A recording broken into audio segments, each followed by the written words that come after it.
Hello everyone, मैं हूं doctor सपना। यस बेटा, आज का टॉपिक है आपका rate law expression and law of mass action. Meaning है कि जब हम किसी भी रिएक्शन को प्रोसीड करते हैं तो एक साइंटिस्ट थे गुल्वर्स एंड वागे, उन्होंने एक्सप्लेन किया कि जब हम रिएक्टेंट की कंसंट्रेशन लेते हैं तो स्टार्टिंग में क्या होती है, हायर होती है, बट धीरे धीरे हमारा रिएक्टेंट क्या होता है बेटा, डिकम्पोज होता जाता है। तो जैसे जैसे डिकम्पोज होता है तो धीरे धीरे कॉन्सेंट्रेशन क्या होती है, डिक्रीज होती है। ठीक, और प्रोडक्ट की जो कॉन्सेंट्रेशन होती है वो क्या होती है, स्टार्टिंग में कम होती है और आफ्टर कुछ समय बाद आपका क्या हो जाता है, हायर कॉन्सेंट्रेशन हो जाता है। तो मीनिंग ये है कि रिएक्शन के प्रोसीड होने पे किसकी कॉन्सेंट्रेशन में क्या हो रहा है, इंक्रीज हो रही है, किसकी कॉन्सेंट्रेशन, किसकी डिक्रीज हो रही है। मीनिंग रिएक्शन में कॉन्सेंट्रेशन का कितना चेंजेस आ रहा है विद अ पर्टिकुलर टाइमिंग। ठीक, तो यहाँ पे हमारा आता है rate law expression and law of mass action. तो आपको पता है रिएक्टेंट धीरे धीरे डिक्रीज हो रहा है और प्रोडक्ट की कॉन्सेंट्रेशन क्या हो रही है, इंक्रीज हो रही है। क्लियर? तो इसमें हमारा सपोज हम एक रिएक्शन लेते हैं ए प्लस बी और ये हमें दे रहा है सी प्लस डी। ये आपके होते हैं स्टोइचियोमेट्रिक कोएफिशिएंट होते हैं, मींस आपके ए के मोल्स कितने हैं यहाँ पे, ए, और बी के कितने हैं, बी, स्मॉल बी। तो there is a stoichiometric coefficient C and D. Clear? अगर हम बात करें सिंपली रेट की बात करें तो रेट डायरेक्टली प्रोपोर्शनल क्या होगा, ए की पावर ए, बी की पावर बी। क्लियर? और रेट जो डायरेक्टली प्रोपोर्शनल है, कॉन्सेंट्रेशन ए और बी के है, और जब हम प्रोपोर्शनल साइन को हटाएंगे तो हमारा कांस्टेंट आ जाएगा के। ठीक है, अब यहाँ पे ए की कॉन्सेंट्रेशन क्या होगी, ए, बी की कॉन्सेंट्रेशन क्या होगी, बी। तो इसका मीनिंग है बेटा कि जो हमारा रेट लॉ होता है वो क्या डिफाइन करता है कि रेट लॉ में हमारा जो एक्चुअल में रिएक्टेंट है और उसके जो स्टोइचियोमेट्रिक कोएफिशिएंट है हमेशा एक्सपेरिमेंटल वो सेम नहीं होते हैं।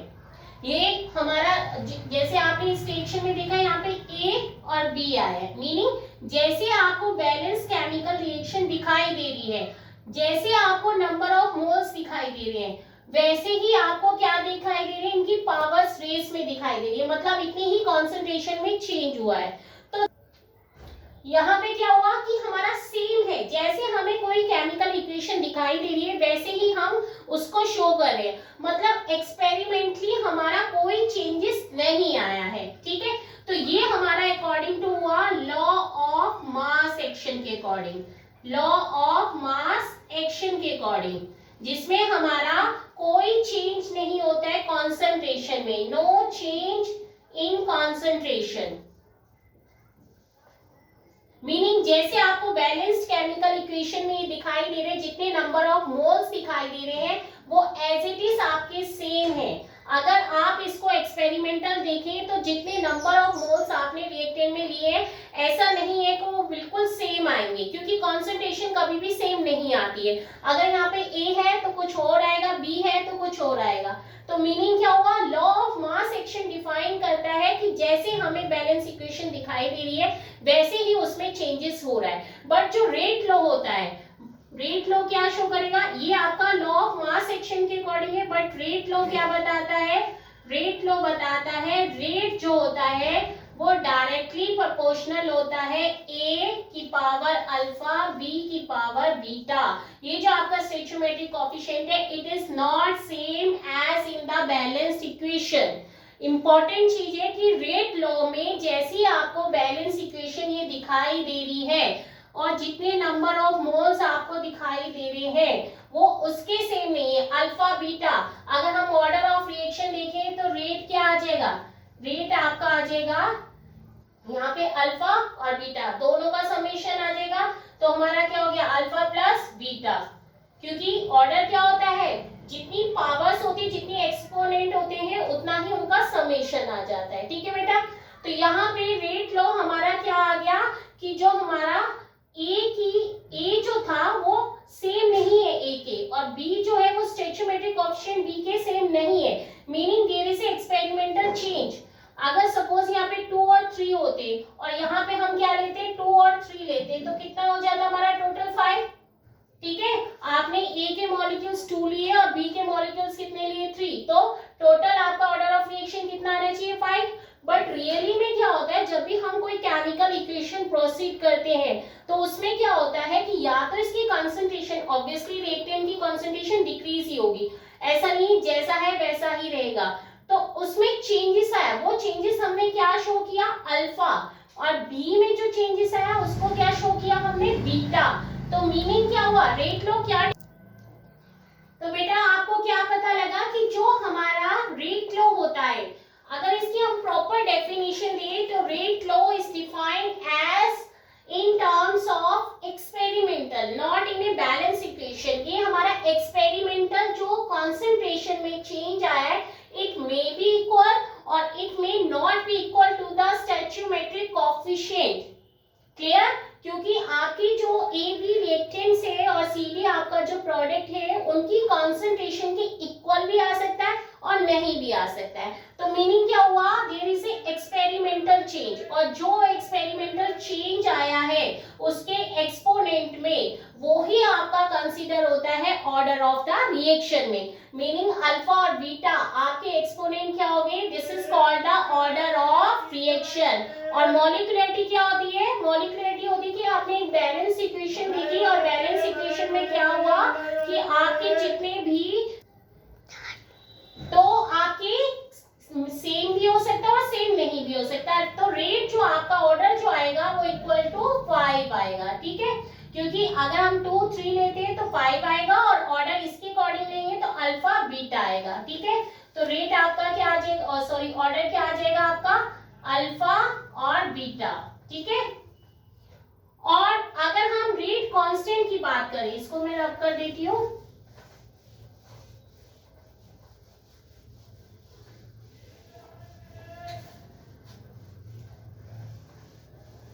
अगर मैं रेट कांस्टेंट की बात करूं तो रेट जो था हमारा डिपेंड कर रहा था के और ए और बी।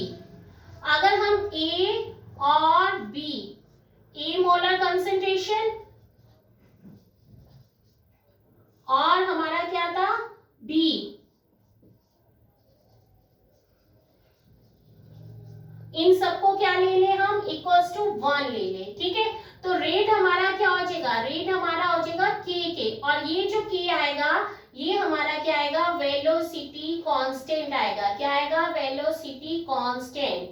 ठीक, जब हम क्या करते हैं, हमारा जो मोलर कंसंट्रेशन होता है ए और बी, अगर इसको हम यूनिटी इक्वल टू 1 ले ले तो हमारा जो रेट है बेटा वो कांस्टेंट वैल्यू के इक्वल हो जाता है, और यही कांस्टेंट वैल्यू हमारा क्या होता है वेलोसिटी कांस्टेंट। और जितना ज्यादा हायर होगा वेलोसिटी कांस्टेंट उतनी ही हमारी रिएक्शन क्या होगी, फास्टर होगी। क्या होगी बेटा, फास्टर होगी। ठीक है, तो रेट कांस्टेंट भी हमारा बहुत इंपॉर्टेंट है और इसमें डेफिनेशन भी 1 मार्क्स में पूछ ली जाती है।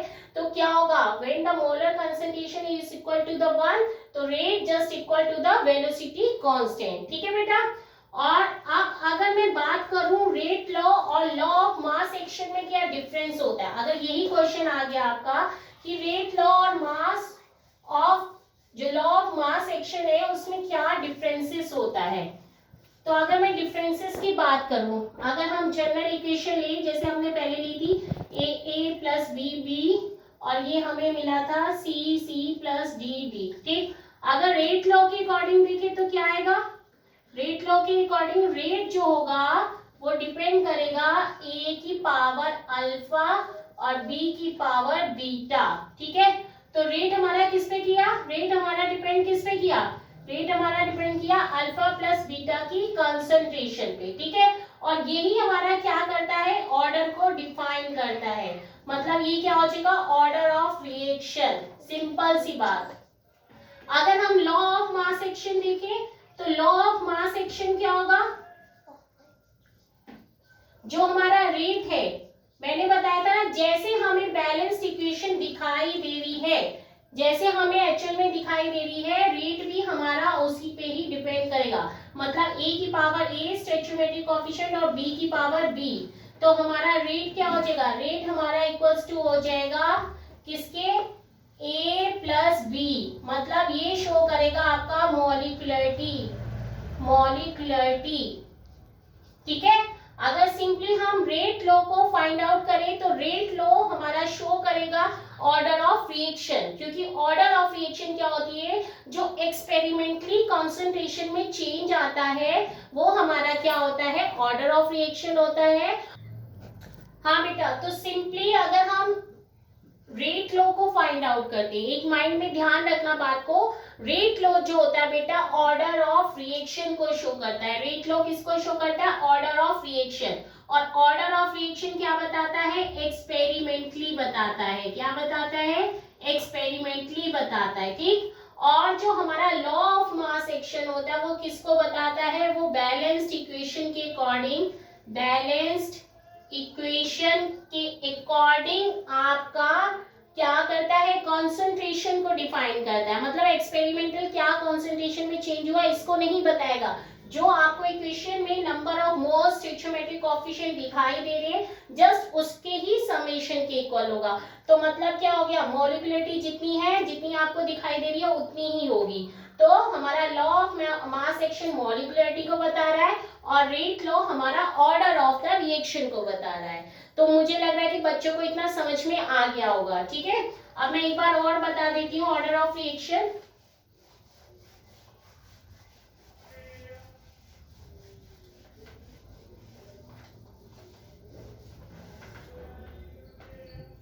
ऑर्डर ऑफ रिएक्शन, अगर हम जीरो ऑर्डर की बात करें, जीरो ऑर्डर का मतलब क्या होता है कि कंसंट्रेशन में कुछ भी चेंजेस नहीं हुआ है। सपोज हमने लिया H2 प्लस Cl2, हमें क्या मिला बेटा, 2HCl।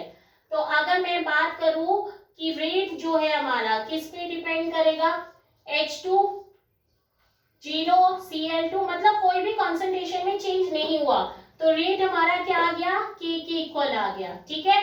तो जीरो ऑर्डर में जैसे अब आपको दिखाई दे रहा भाई यहाँ पे H2 है, यहाँ Cl2 है, तो 1 1 तो कंसंट्रेशन होगी, बट नहीं। जब हम एक्सपेरिमेंटली देखें, हमने क्या करा, किसी भी रिएक्शन को एक्सपेरिमेंटली चेक किया, तो जितनी कंसंट्रेशन स्टार्टिंग में थी उतनी ही कंसंट्रेशन हमें लास्ट में मिली। मतलब हमने प्रैक्टिकल के दौरान देखा, तो there is no concentration change, तो हमारा क्या हो जाएगा, जीरो ऑर्डर हो जाएगा। अगर हम फर्स्ट ऑर्डर की बात करें तो फर्स्ट ऑर्डर क्या हो जाएगा, सपोज हमने अमोनियम नाइट्राइट लिया NH4NO2, डिकम्पोज होके ये हमें दे गया 2N2 plus H2O plus NO2 जो भी है, ठीक है। तो मीनिंग ये क्या है, रेट जो है हमारा किस पे डिपेंड करा, अमोनियम नाइट्रेट NH4NO2 की कंसंट्रेशन पे डिपेंड किया। तो मतलब क्या हो गया, यहाँ पे हमारी क्या आ गई, 1 कंसंट्रेशन आ गई, तो मीनिंग फर्स्ट ऑर्डर रिएक्शन हो गया, ठीक है। अगर मैं बात करूं सेकंड ऑर्डर की, तो सेकंड ऑर्डर में क्या होगा, सेकंड ऑर्डर में सपोज हमने लिया 2HI और हमने डिसोसिएट करें H2 प्लस I2 में, तो यहाँ पे हमारा जो रेट होगा वो डिपेंड करेगा KHI की पावर 2 पे, ठीक है। तो यहाँ पे हमारा ऑर्डर ऑफ रिएक्शन क्या आ गया बेटा, ऑर्डर ऑफ रिएक्शन 2 आ गया, ठीक है। आगे बात समझ में। और ऑर्डर ऑफ रिएक्शन और मॉलिक्युलरिटी, ऑर्डर ऑफ रिएक्शन एक्सपेरिमेंटल जितना हमारा चेंजेस आता है उसकी पावर को जब हम सम करते हैं उसके एक्सपोनेंट को, तो वो हमारा होता है ऑर्डर ऑफ रिएक्शन। और जो हमारी मॉलिक्युलरिटी होती है, मॉलिक्युलरिटी क्या होती है, जो भी हमें बैलेंस इक्वेशन में दिखाई दे रहा है कि हमें 2 मोल्स दिखाई दे रहे, 3 मोल्स दिखाई दे रहे, कि कितने भी दिखाई दे रहे, जैसे सपोज 2N2O5 है और ये हमने किया NO2 में किया और हमने किसमें कर दिया, N2O5 का डिकम्पोजिशन करते तो बेटा क्या आता है, बताइए जरा मुझे कमेंट में, कुछ भी नहीं लिख के देते हो आप। तो N2O5 नाइट्रोजन पेंटाऑक्साइड मैंने कल भी करवाया था, तो क्या आया था नाइट्रोजन पेंटाऑक्साइड में, किस तरीके से डिसोसिएट होता है हमारा N2O5, ये हमारा डिसोसिएट होता है NO2 में और O2 में, ठीक है। तो अब देखिए यहाँ पे जो N2O5 है, तो रेट हमारा क्या हो गया, रेट हमारा हो गया N2O5, जैसे हमें दिखाई दे रहा है उसी की पावर के हमने समेशन कर दिया। अब ऐसा नहीं हो सकता कि मॉलिक्युलरिटी 2 है तो ऑर्डर ऑफ रिएक्शन भी 2 हो, क्योंकि कॉन्सेंट्रेशन में 1 में चेंज हुआ है तो हमारी ऑर्डर ऑफ रिएक्शन क्या हो जाएगा 1, ठीक है, बट जो हमारी मॉलिक्युलरिटी है वो उतनी ही रहेगी, ठीक है। और एक और चीज होती है, कोई भी रिएक्शन है जब हमारी प्रोसीड होती है, कोई भी रिएक्शन, एनी वन रिएक्शन, तो एक हमारी रिएक्शन होती है एलिमेंट्री रिएक्शन होती है, एलिमेंट्री, और एक होती है कॉम्प्लेक्स, जो सिर्फ एक सिंगल स्टेप में कंप्लीट हो जाती है, सिंगल स्टेप में कंप्लीट हो जाती है। जैसे हमने अभी H2+Cl2 तो 2HCl बन गया हमारा, एक सिंगल स्टेप में होगी, तो ये हमारा क्या हो गया एलिमेंट्री। और जैसे सपोज हमने N2O5 ही लिया था, अगर हम सिंपली डिकम्पोजिशन करें तो ऐसा नहीं है वो डायरेक्ट बनेगा, उसमें इंटरमीडिएट स्टेप भी बहुत सारे आ जाएंगे। तो कॉम्प्लेक्स में क्या हो जाते हैं, मेनी स्टेप हो जाते हैं, क्या हो जाते हैं, मेनी स्टेप हो जाते हैं। तो यहाँ पे ये क्या हो जाता है, इसमें इंटरमीडिएट स्टेप भी आते हैं, बहुत सारे स्टेप आते हैं, और जो रेट डिटर्मिनेशन में भी हेल्प कर। हाँ बेटा, तो फिर आपको समझ में आया होगा कि जब हमारा सिंगल स्टेप होता है तो हमारा एलिमेंट्री स्टेप होता है, क्योंकि कोई रिएक्शन क्या होती है बहुत सारे स्टेप्स में जाके कंप्लीट होती है, प्रॉपर मैकेनिज्म होती है। और कुछ रिएक्शन क्या होती है एक सिंगल स्टेप में ही कंप्लीट हो जाती है। और ज्यादा एक्सप्लेनेशन है नहीं है आपके इसमें, तो इसमें मैं ज्यादा फोकस नहीं करूंगी, ठीक है बेटा। अब मैं आपको एक न्यूमेरिकल दे रही हूँ इसी से रिलेटेड जो मैंने आपको अभी पढ़ाया है, ठीक है।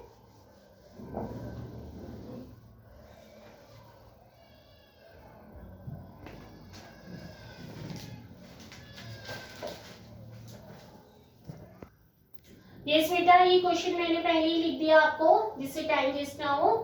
तो देखिए क्वेश्चन क्या कह रहा है, the rate law for a reaction is found to, rate जो है KNO2 माइनस कॉन्सेंट्रेशन है, आयोडाइड आयन है, और H आयन की पावर 2 है, ठीक है। तो इसमें कह रहा how would the rate of reaction change, मतलब रेट ऑफ रिएक्शन किस तरीके से चेंज होता है अगर फर्स्ट में हम H आयन की कॉन्सेंट्रेशन डबल कर दें। H आयन क्या है, दिस वन, और concentration of iodide ion is half, इसकी कंसंट्रेशन क्या कर दे, हाफ कर दी। थर्ड में क्या करें, तीनों की कंसंट्रेशन हम क्या कर दे, ट्रिपल कर दे, ठीक। तो सबसे पहले क्या करेंगे, हम क्या करेंगे, लेट द कंसंट्रेशन जो NO2 है उसको हम A लेट कर लेते हैं, और जो हमारा आयोडाइड है उसको हम B लेट कर लेते हैं, और H आयन जो है हमारा इसको C लेट कर लेते हैं, ठीक है। अब concentration of H ion, first में क्या करें, concentration of H ion, H ion क्या है, दिस वन, इसको क्या करना है, डबल करना है, मतलब 2C, ठीक। तो हमारा क्या हो जाएगा, रेट इक्वल्स टू K, ये हमारा A हो गया, ये हमारा B हो गया, और ये C हमारा क्या हो गया, डबल हो गया, ठीक है। तो कितना आ जाएगा, 2C स्क्वायर है तो 2 2 जा 4, KABC स्क्वायर, मतलब क्या हो गया, 4 टाइम्स आपका इंक्रीज हो गया, ठीक है। कितने टाइम्स इंक्रीज हो गया, 4 टाइम इंक्रीज हो गया, ठीक। और उसके बाद हमारा कह रहा है सेकेंड में, इसमें स्पेस में प्रॉब्लम आ रही है, मैं यहाँ पे कर देती हूँ। सेकेंड में क्या कह रहा है, हमने आयोडाइड को क्या कर दिया, हाफ कर दिया, तो रेट क्या हो गया हमारा, रेट हो गया KAB/2C स्क्वायर, तो हमारा क्या हो गया 1/2 KABC स्क्वायर, मतलब हमारा 1/2 टाइम्स इंक्रीज हो गया, ठीक है। और थर्ड में कह रहा है कि हमने तीनों की कंसंट्रेशन को क्या कर दिया, ट्रिपल कर दिया, तो ट्रिपल में क्या हो जाएगा, rate equals to K 3A 3B और 3C स्क्वायर, तो कितना हो गया, 3C स्क्वायर है बेटा यहाँ पे, तो 3 3 सा 9, 9 3 सा 27, और 27 में 3 का करा तो 81 KABC स्क्वायर आ गया, तो मतलब 81 टाइम्स आ गया, ठीक। हाँ बेटा, तो हमें क्या एक्सप्लेन हुआ कि किसी भी कंसंट्रेशन को जितने आप इंक्रीज करते हैं, ट्वाइस करते हैं, हाफ करते हैं, उसी के अकॉर्डिंग हमारा रेट फाइंड आउट हो जाता है। यहाँ पे 2C स्क्वायर करा था, जस्ट डबल किया था हाइड्रोजन की तो 4 टाइम आ गया था, यहाँ पे आयोडाइड की हमने हाफ की थी तो हमारा क्या आ गया, हाफ टाइम्स इंक्रीज हुआ था। यहाँ हमने ट्रिपल कर दी सभी की तो हमारा 81 टाइम्स आ गया। तो इसी तरीके के आपके बोर्ड में क्वेश्चन आते हैं और एमसीक्यू में भी आएगा, तो इसी तरीके से आपसे पूछ लिया जाएगा, उसको सॉल्व करके आपको आंसर बताना पड़ेगा कि कितने टाइम्स इंक्रीज हुआ है। ठीक है बेटा, अब मैंने आपको इसमें रेट लॉ बताया, लॉ ऑफ मास एक्शन बताया। एक बार दोबारा से बता रही हूँ, रेट लॉ आपका डिफाइन करता है ऑर्डर ऑफ रिएक्शन को, और लॉ ऑफ मास एक्शन आपका डिफाइन करता है मॉलिक्यूलरिटी को। मीनिंग जो आपको बैलेंस इक्वेशन में दिखाई देता है वो ही आपका क्या होता है, मॉलिक्यूलरिटी होती है। और जो बैलेंस इक्वेशन में जैसे स्टोइचोमेट्रिक कोएफिशिएंट है वैसे नहीं दिखाते हैं और डिफर चेंजेस करते हैं, मतलब एक्सपेरिमेंटली आपकी कंसंट्रेशन चेंज आई है, तो it's meaning that we are going to order of the reaction. हम किसकी तरफ जा रहे हैं, ऑर्डर ऑफ रिएक्शन की तरफ जा रहे हैं। ठीक है, तो इसलिए हमारा रेट लॉ किसको शो करता है, ऑर्डर को, और लॉ ऑफ मास एक्शन आपका मॉलिक्यूलरिटी को बताता है। और मॉलिक्यूलरिटी क्या होती है, तो बैलेंस इक्वेशन में जितने भी नंबर ऑफ मोल्स होते हैं सेम, वो आपका मॉलिक्यूलरिटी को बताता है। ठीक बेटा, और जो हमारा चेंजेस आता है और जितने एक्सपोनेंट आता है उसके समेशन हमारा क्या हो जाता है, ऑर्डर ऑफ रिएक्शन हो जाता है। अब नेक्स्ट वीडियो में मैं ऑर्डर ऑफ रिएक्शन कैसे फाइंड आउट करते हैं, कैसे इंटीग्रेशन के थ्रू करते हैं, वो सारा आपको एक्सप्लेन करूंगी। और बेटा लाइक शेयर जरूर करिए जिससे मेरा भी कॉन्फिडेंस बिल्डअप हो। ये स्टार्टिंग है, कुछ प्रॉब्लम आ रही होगी बोर्ड में भी एक्सेट्रा, कई सारी चीजों में प्रॉब्लम आ रही होगी, बट आगे से हम और एफर्ट्स लगाएंगे। तो थैंक यू सो मच बेटा।